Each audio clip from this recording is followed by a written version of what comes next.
أهلا وسهلا فيكم بفيديو جديد من فيديوهاتنا. ما زلنا عم نشرح على النود ريد، وبالفيديو اللي فات كنا عم نتكلم عن النقاط النظرية للتوصيل الكهربائي، وكنت أتمنى الحقيقة إنه ننتهي ونشوف الحالة العملية كيف، لكن للأسف وقت الفيديو أبدا ما ساعدنا. لذلك اليوم رح نكمل ونشوف الأقسام العملية. 100 أهلا وسهلا فيكم بفيديو جديد، تفضلوا معنا.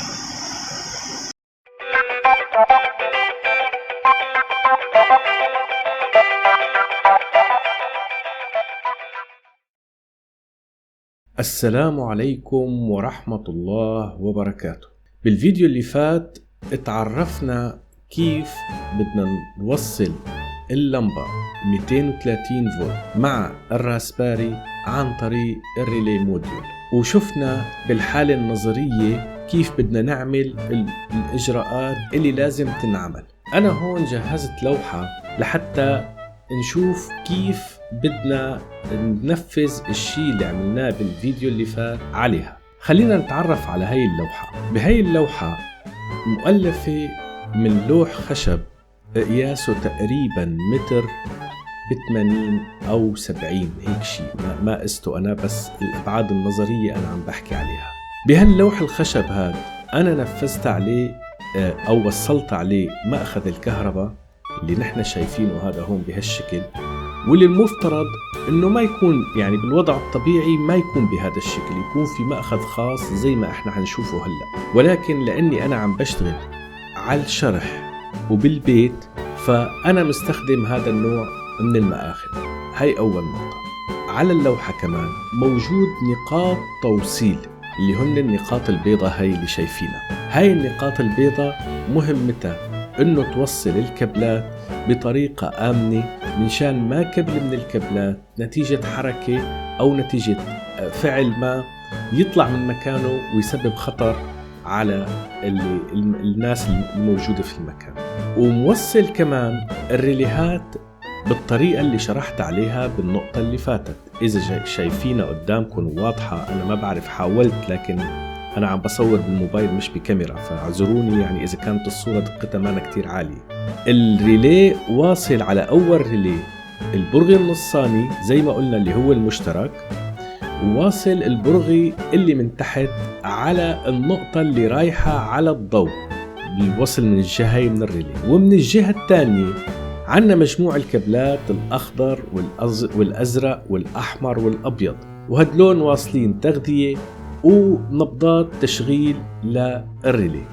وفي عنا راسباري موجودة على اللوحة، وبنفس الوقت حاطط كابل الRG 45 مشان يصير في تواصل بيني وبين الراسباري عن طريق بروتوكول TCP/IP. وعنا مصدر التغذية للراسباري اللي هو 5 فولت عن طريق كابل USB Type-C. هذا بقسم الراسباري واللوحة اللي قدامنا. هلأ فوق أنا واصل لمبة وواصل مأخذ كهرباء لحتى نجري التمرينات المناسبة لهذا الشيء. هلأ بعد ما عرفنا المكونات، بضل النقطة الأساسية الثانية إنه نحدد الفاز كيف بده يجي على الخط البني هاد لحتى يصير مطابق للمواصفات وقوانين الكهرباء. لحتى نحدد الفاز كيف بده يجي، الحقيقة إنه في أجهزة قياس ممكن تحدد لي الفاز وين خاصة، ولكن أنا استخدمت المولتيميتر أو الافوميتر اللي موجود زي ما شايفينه إحنا قدامنا. بالافوميتر لازم يكون محطوط على جهد فوق 230، ولكن متغير عليه هاي الإشارة اللي نحن شايفينها. وهذا الكلام كتير مهم، وبس تحطه متغير بيعطيك هاي فولتاج، يعني انه هو اصبح جاهز للقياس بهاي الطريقة. منحط النقطة الحمراء بالافوميتر بمأخذ الكهرباء مع النقطة السوداء وبنضغطهم مرة واحدة بنفس الوقت، لانه اذا كان مأخذ الكهرباء مؤمن ما بتقدر تقيس بنقطة واحدة فقط إذا كان حديث مؤمن. لازم تضغط بالنقطتين. هلأ بعد ما حطينا زي ما لنا شايفين الجهد العام الموجود عنا 239، لكن نحن لحد الآن بعدنا ما بنعرف وين الفاز ووين النيوترال. هلأ رح نشوف كيف بدنا نقيس الفاز والنيوترال بناء على الجهد اللي طلع عنا. رح نفك النقطة السوداء ونحطها على النقطة النحاسية اللي موجودة هون، وهي النقطة هي نفسه خط الأرضي اللي هو الأخضر والأزرق. رح نلاحظ إنه بين النقطة الحمراء والنقطة النحاسية أعطاني 230 أو 236 فولت. رح نقيسه مرة تانية بينه وبين النقطة التانية اللي هي المفروض تكون الزرقاء. كيف عرفت الزرقاء؟ عرفت الزرقاء لأنه طالما أنه أعطى فرق جهد بينه النقطة النحاسية والنقطة الحمراء، معناتها قولا واحدا النقطة الحمراء هي الفاز، لأنه لو النقطة الحمراء هي نيوترال أو خط محايد كان ما أعطاني فرق جهد، لأنه اثنيناتهم بيكونوا كتير قريب من بعضهم، فمستحيل يعطيني فرق جهد. مجرد أنه أعطاني فرق جهد بين النقطة الحمراء وبين النقطة النحاسية معناتها النقطة الحمراء هي الفاز تبعي. هلأ راح أوصل الكهرباء وأرجع أتأكد إنه أنا اللي واصله هو الخط البني. راح أشغل مرة تانية وأحط أقيس فرق الجهد بين الخط المحايد وبين الأرضي. راح أشوف إنه فرق الجهد 0، وهي الحالة المنطقية الصحيحة، لأنه المفروض إنه ما يكون في فرق جهد بين هدول النقطتين. رح أرجع أقيس مرة ثانية بين الخط البني والأرضي، رح ألاقي إنه في فرق جهد، معناتها أنا وصل لعندي الفاز على الخط البني بالشكل السليم زي ما أنا شايفين 233. برجع بقيس بين النيوترال أو الخط المحايد وبين الخط الفاز كمان 233. أنا بهالحالة هاي توصيلي سليم 100% حسب قواعد الكهرباء وحسب الإجراءات اللي لازم تتوصل فيها.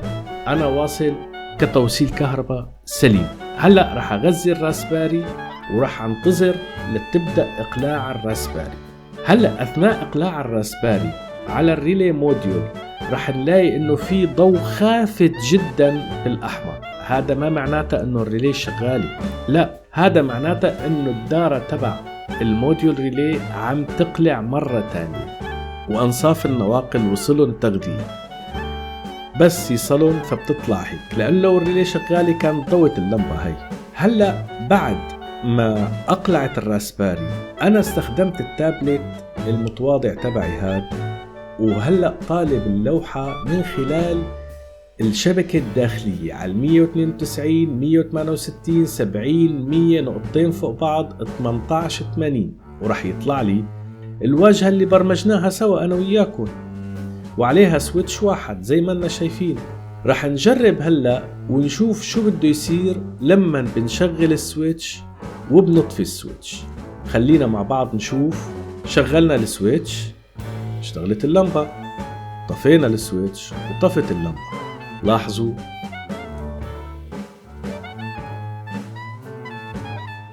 شوفوا لاحظوا. رح نشغل هلأ ونشوف شو عم بيصير بضوء الريلي. هاي ضوء الريلي اشتغلت، ضوء الريلي طفت. بهالشكل هاد احنا عم نشوف كيف انه من خلال الجهاز اللوحي اللي موجود عنا قدرنا نضوي ونطفي اللمبة من خلال التطبيق اللي قدامنا.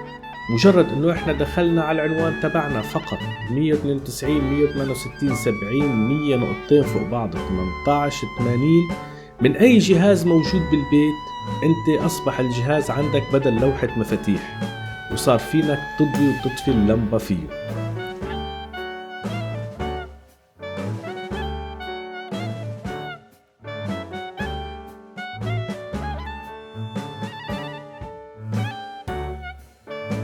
بدون ما نضطر نوصل لوحة مفاتيح، المفاتيح القديمة اللي كنا نشتغل فيها بالعادة. شكرا لكم وشكرا لمتابعتكم وإلى اللقاء. للأسف انتهى الفيديو، بس لسه في عنا فيديوهات جاي، انتظرونا بفيديو جديد. إلى اللقاء.